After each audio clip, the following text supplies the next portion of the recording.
Okay, pointing devices. Kita ada beberapa pointing devices yang ada. Okay, kita ada mouse, kita ada pointing stick, pointing stick. Kemudian kita ada touchpad, joystick and light pen. Okay. Okay, tengok kita ada mouse. Okay. Ini antara mouse yang mungkin ada yang pernah awak jumpa dan mungkin juga mouse yang tak pernah awak jumpa. Sebab mungkin teknologi itu telah absolute. Okay.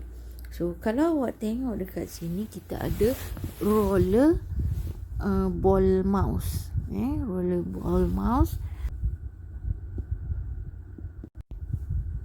Okay. Roller ball mouse ni yang ini, yang mana awak nampak ni, yang ada ball yang agak besar.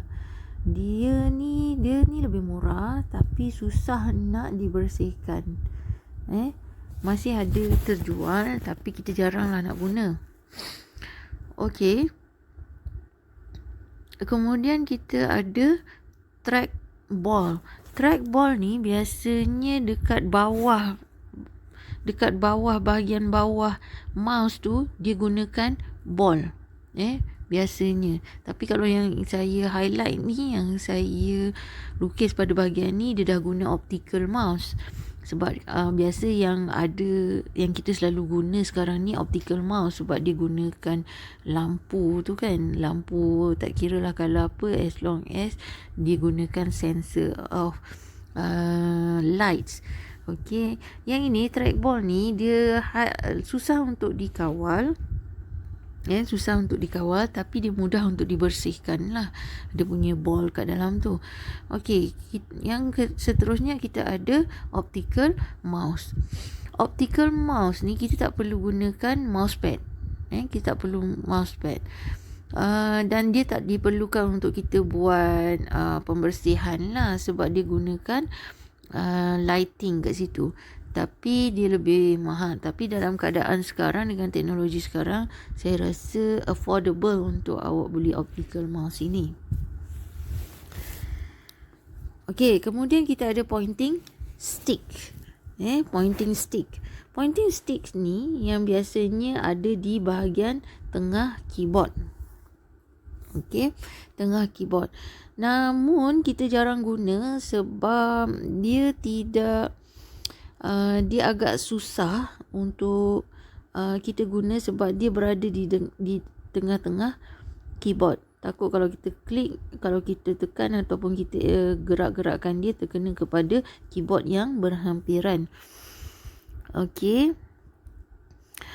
Dia pressure sensitive devices that resemble a pencil eraser kat situ. Maksudnya yang ni dia punya material ni macam pencil eraser.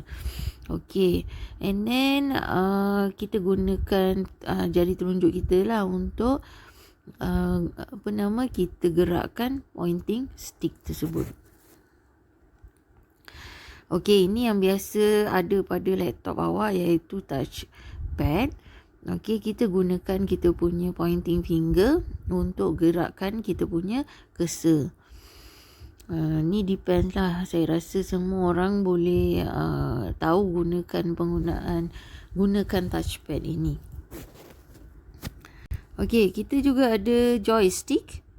Kita juga ada joystick, which is biasanya digunakan untuk main game. Tapi sebenarnya kita boleh juga untuk gerakkan move cursor position kat sini pada monitor screen.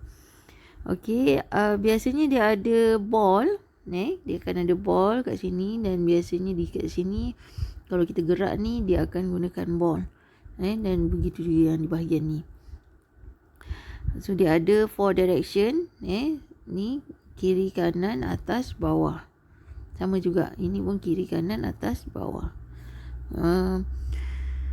Dia sama function dia dengan mouse. Kalau awak lihat, dia sama function dengan mouse. Dan dia biasanya gunakan untuk bermain game. Siapa-siapa gamers dalam kelas saya ni, saya rasanya kalau awak guna ni, memang inilah devices yang sangat perlulah untuk bermain game.